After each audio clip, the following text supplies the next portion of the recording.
Alright you guys, and welcome back to another video. And today I wanted to talk a little bit about the solo experience in Star Citizen a little bit. So 323 is in active EPTU right now. I believe it's currently in wave 3, with more people having an opportunity to test out the game.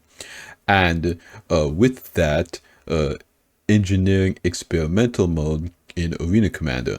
And there is a large discussion around the viability of larger ships in game as a part of the solo experience, as the engineering that we have in the experimental mode right now is strictly just for the relays and the components, being able to access them and see them in the terminal. Of course, we are still waiting on the fire suppression system, gravity, the room system with oxygen and atmosphere and venting and all that stuff. So this is only a slice of the pie of engineering that we're actually seeing in Arena Commander right now. So the system is going to get more complex, and with that, the need to, at the very least, have a co-pilot with a lot of these larger ships.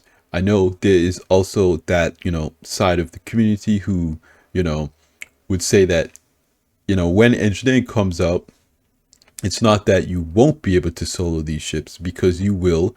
You will be able to, in the future, hire NPC crews or hire other players from some internal system from CIG, where players have ratings on what they're able to do, and you'll be able to crew these ships.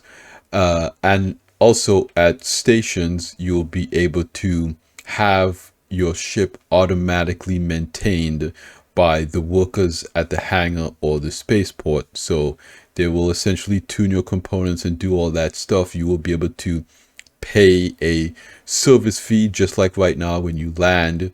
You can repair and refuel. You can also, in the future, I'm presuming,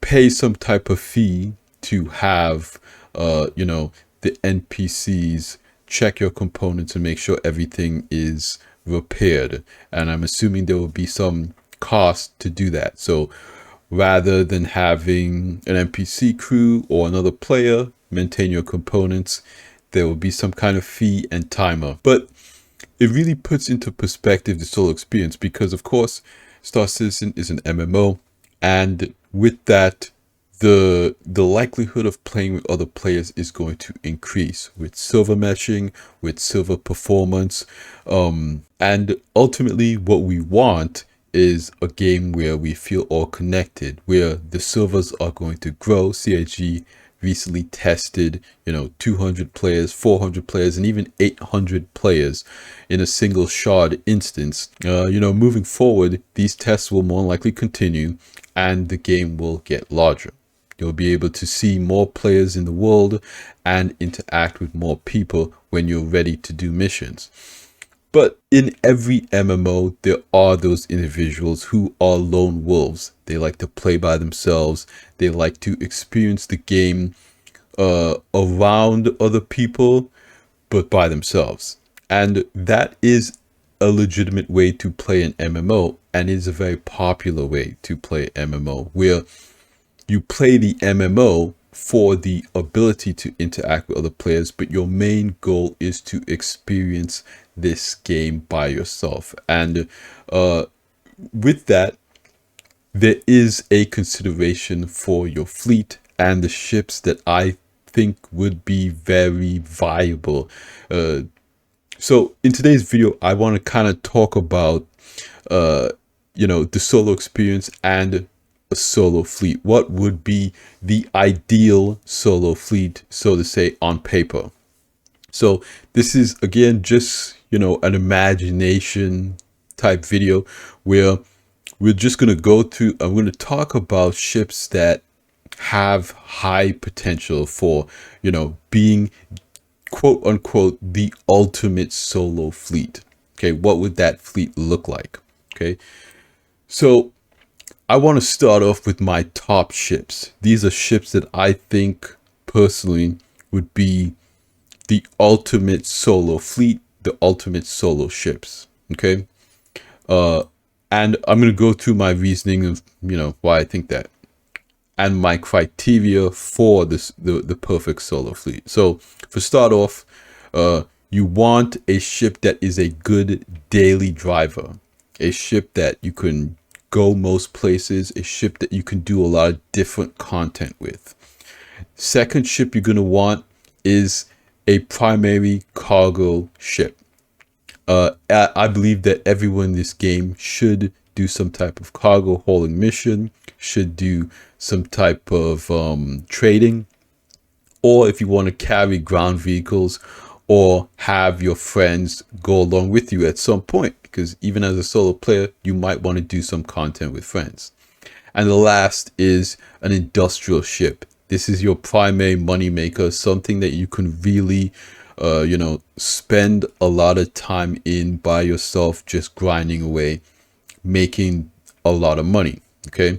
And so the three ships that I think fit that criteria the best are the Avenger Titan, the Zeus Mark II CL, and the Vulture. Okay.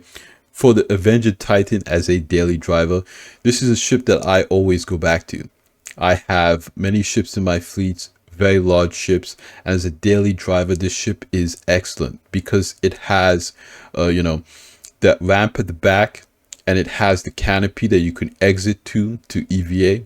It has, two size 3 weapons and a size 4 weapon on the mount. CIG recently, changed the hard mount system, so we have gimbals across all weapons, and they are the actual hard mount sizes. So now the Avenger Titan has that size 4 on the nose and 2 size 3s on the wings. You can put a ground vehicle in the Avenger. You can haul a little bit of cargo, do a little bit of cargo missions in the Avenger. It has that bed, that interior, and it handles really well. For a long time, the Avenger Titan was kind of the meta fighter. So I think that if you were to go with a Titan, you can do a ton of PvE content.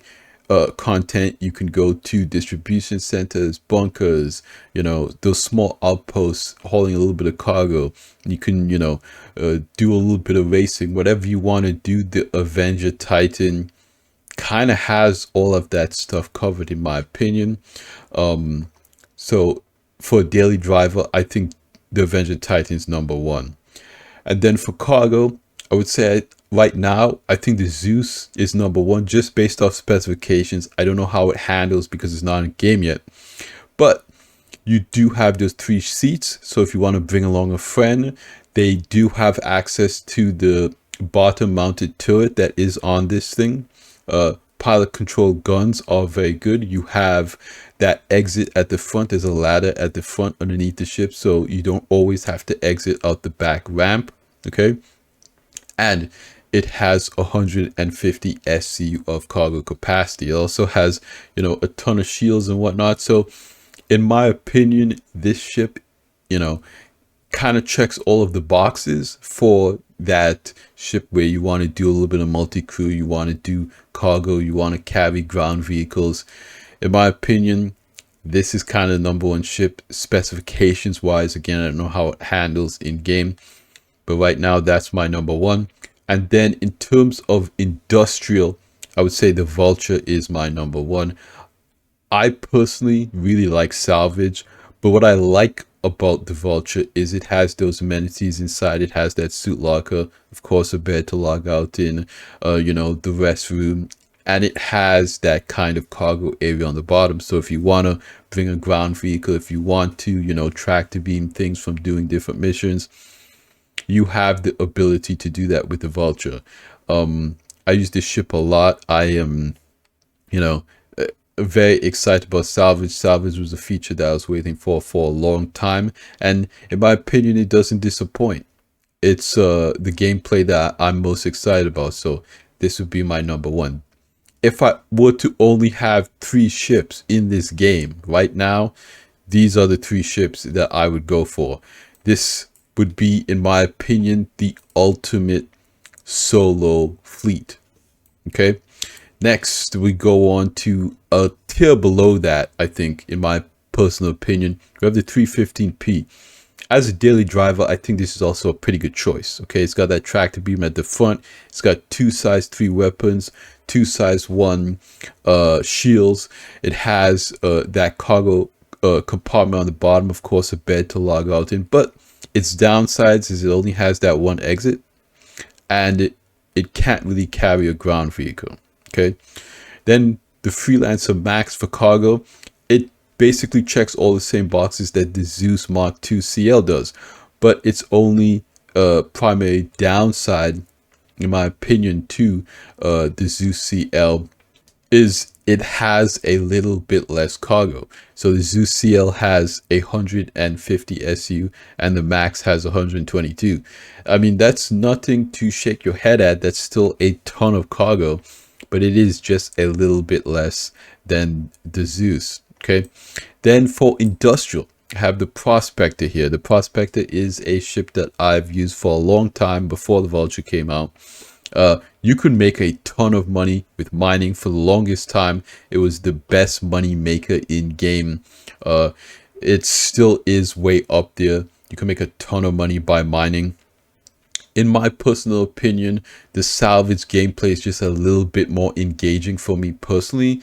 You're not just kind of sitting there looking at a screen. I do enjoy moving around with my player character a little bit. It's less looking at UI and it feels like a bit more gameplay. Again, I also like EVAing outside, going to the other ship and looking to see if it has boxes in there, tractor beaming those boxes into my ship. That whole gameplay loop, in my opinion, is just a little bit more engaging. Of course, with the Prospector, you can get out and you can put gadgets on asteroids and do that type of thing. But ultimately, that's a little less fun, in my opinion, than salvage. Again, that's personal thing, but its main downside is it can't carry a ground vehicle. There's no storage space to hold boxes in. It just has those saddlebags. And then I have like an alternative is, of course, the ROC down here, because the ROC you can park it in the Freelancer Max or any ship you really want to. It fits in a lot of different ships. So if the ROC, I think, would be a good substitution if you don't want to go all the way to the Prospector. My primary issue with ground mining is, of course, it makes less money than mining with a Prospector, but you're also a lot more vulnerable on the surface of planets to other players. As a solo player, in my personal opinion, I think the Prospector is it makes more sense. I don't really see the ground mining gameplay loop being all there right now. Personally, again, it's a good entry point, but you're just really vulnerable, in my personal opinion.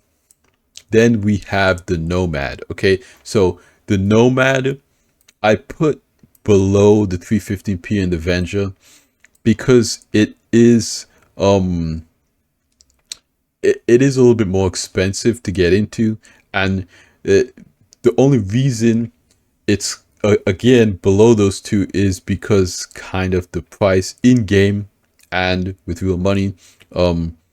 Honestly, this is a great ship as a daily driver. It has 3 size 1 shields, it has 3 size 3 guns, and it has 24 SCU of cargo. It has a bed inside to log out in. It's just it has a good interior as well. Its other downside, probably, I would say, is its maneuverability, its handling in atmosphere and space. Of course, the 315p and the Avenger Titan are more designed to handle better than the Nomad. But the Nomad doesn't handle bad by any means.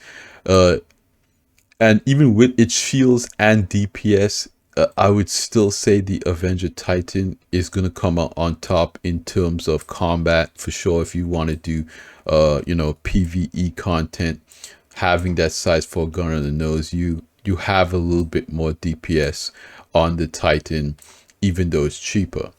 But again, with the Nomad, you have a lot more cargo capacity. I don't really think that matters too much because, again, it's not your primary cargo ship. It's your daily driver, so it doesn't really need a ton of cargo.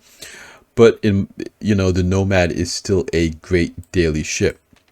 Then we have the Spirit C1. Okay, this has much less cargo than the Freelancer Max, and it does not have a secondary exit. It only has the one at the back, but it has good DPS. It unfortunately does not have a turret if you want to play with your friends. If you have you know, if you do want to bring a friend along, there really isn't anything for them to do with this ship again. And you know, besides not being a great multi-crew ship and not having a ton of cargo capacity, the ship is also, you know, quite large. You can see it's bigger than the Max here. I think as a cargo ship specifically, you know, there are probably better options combat wise, handling wise, style wise. I think it's an excellent option. And if, you know, you want to carry ground vehicles, you know, it does have that space for a Cyclone in there. And then I would say for industrial, the Expanse. This is a ship I'm very interested in. I think it is has a lot of potential. Again, this is a concept ship. It's not out right now. But it is a refinery ship. Okay. The only downside I would have to say with the Expanse right now is that it is not 100% a solo ship. You do have to work in a group with the Expanse. This is a support ship.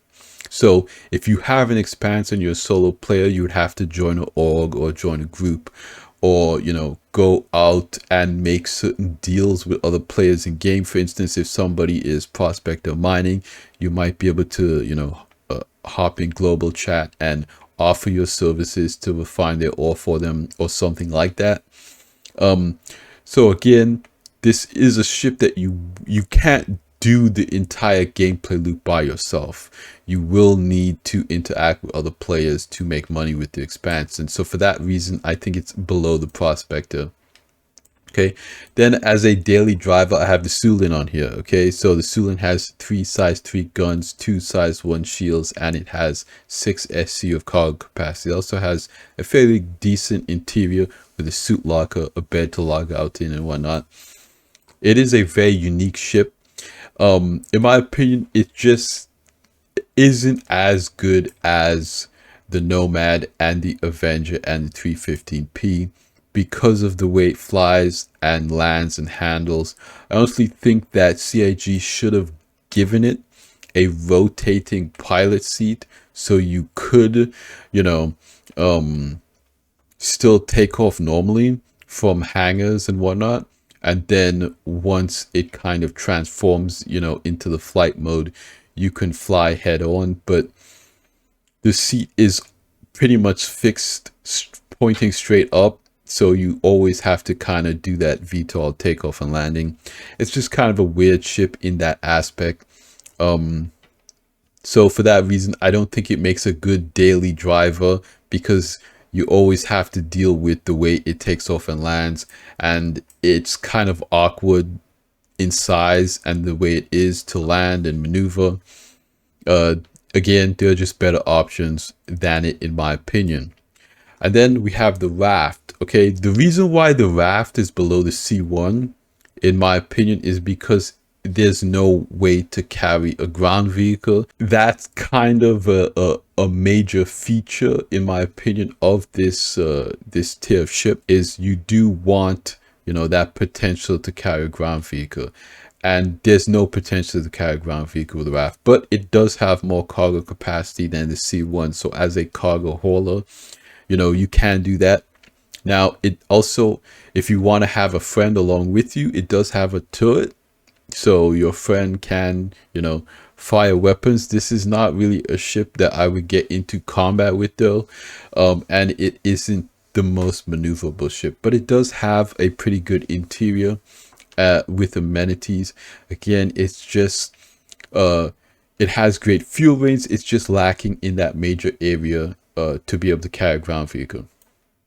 Then we have the Vulcan. The Vulcan, in my opinion, is a great ship. At its price, with what it can do, honestly, it's a really cool option. Okay. The only problem is it has the same problem that the Expanse has. Basically, it's where this is a solo ship, but you need to play with other players to take advantage of it. So this is a ship that you have to join an org and essentially work with them with this ship, or work with players in game that send off beacons that they need repair or refuel. Okay. All right. So those are basically all the ships that I think would make good daily drivers. And then for cargo ships, I think the Hull A is not a bad choice. Again, its primary issue is that, it cannot carry a ground vehicle. But what CIG has basically said is that those cargo grids on the side will be able to hold a vehicle. So strictly speaking, in the future, you could use a tractor beam to attach an STV or an ROC on the side of a Hull A with a tractor beam, and then, take it off with the tractor beam. So potentially you could attach vehicles to the cargo grids on the side of the Hull A. The Hull A can hold 64 SU of cargo, which is exact same as the C1. So again, it can carry ground vehicles, it carries 64 SU of cargo. This is not a combat ship though. Do not get into combat with it, but it does have a fairly decent interior. So for its price, for what it is, it's not a bad option. Again, the raft will never be able to carry a ground vehicle because it's not have those cargo grids. It has those clamps that holds the larger boxes. Okay, so really, if you do, if you do think 64 SU is okay, I think the Hull A is not a bad option. Then for industrial, we have the SRV, and again, it is a support ship. It has the same issue that the Vulcan and the Expanse has. Is one of those ships that you will have to respond to players' beacons. You will have to be in an org to really take advantage of. Now, what CIG says is that in the future, there will potentially be NPCs that you will be able to tow wreckages. Like you might get a mission, take this wreckage to this disposal area. So in that sense, it is more soloable than the Vulcan and the Expanse, because you could just go into space, take a wreck to a location that completes the mission, and you could make money entirely solo. But again, we're still waiting to kind of see that gameplay. All right, so we got the C8R Pisces for industrial, and this really checks the box for a medical ship. Now, this is the ship that I said, is the ship that I recommend buying in game because it is very cheap in game, in 323, and it is such a useful ship. You can rescue other players. You can heal yourself when you do bunkers. It is very maneuverable. It has weapons. As your primary money maker, though, you're not gonna make a ton of money with this ship. Responding to beacons, again, it can pay really well if somebody is in a bind and they really need you to help them. It's going to be one of those professions that are more valuable in the future as Death for Spacemen and that type of gameplay becomes more important. But right now, I don't see it as a huge money maker, and that's really the only downside of this ship, in my opinion. Then, of course, we have the Cutter Scout, and the ship's primary downside is the whole ability to sell maps and coordinates and whatnot. I think CIG could really make this gameplay interesting if they again make that interstellar coordinate system where I wouldn't have a problem if they made some type of system where we could share notes, we could just write these coordinates in game and sell them to other players. That could be kind of like a workaround to dropping pins and trading them, because CIG has recently said on a Star Citizen Live that they're really trying to figure out a way to make the pin map system work with silver meshing and all that stuff. So in the meantime, I think if they could create, a coordinate system where they just throw a grid over the entire universe and, have those coordinates represented in game, we could, trade notes on that, sell those notes for in-game money. I think that might be a good stopgap solution. Let me know what you guys think in the comments down below.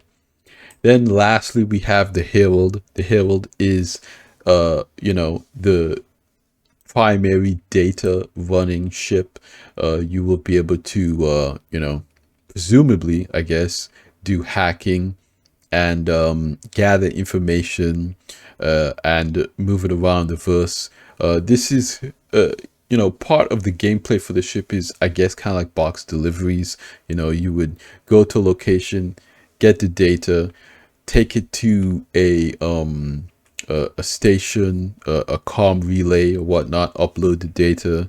That is the presumed gameplay I pictured with this ship. I did buy this ship on concept way back when, but I have no idea what is happening with the data running / hacking profession.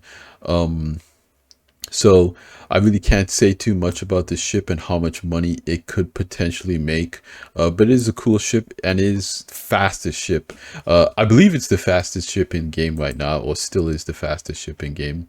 It was at least at one point. But yeah, that is my list. Those are the ships that I think would make great ships for the ultimate solo player's fleet. Of course, my top 3 are going to be up here at the top. 3 ships I own, 3 ships that I would daily on a regular basis: the Titan, the Zeus Mark II, and the Vulture. In my opinion, you can't go wrong with those ships. If you're looking for the perfect fleet as a solo player, I would get the Avenger Titan game package and get the other 2 in game, and then just never worry about buying another ship again. But let me know what you guys think in the comments down below. This is just a fun little video kind of talking about the solo experience. I want to know what you guys think about this. What ships do you think would make the perfect solo fleet? I love hearing from you guys. But that's going to be it for me here. Like I always say at the end of these videos, you guys, like the video if you liked it. Subscribe if you want to see more. And I will see you guys in the next one. Salute.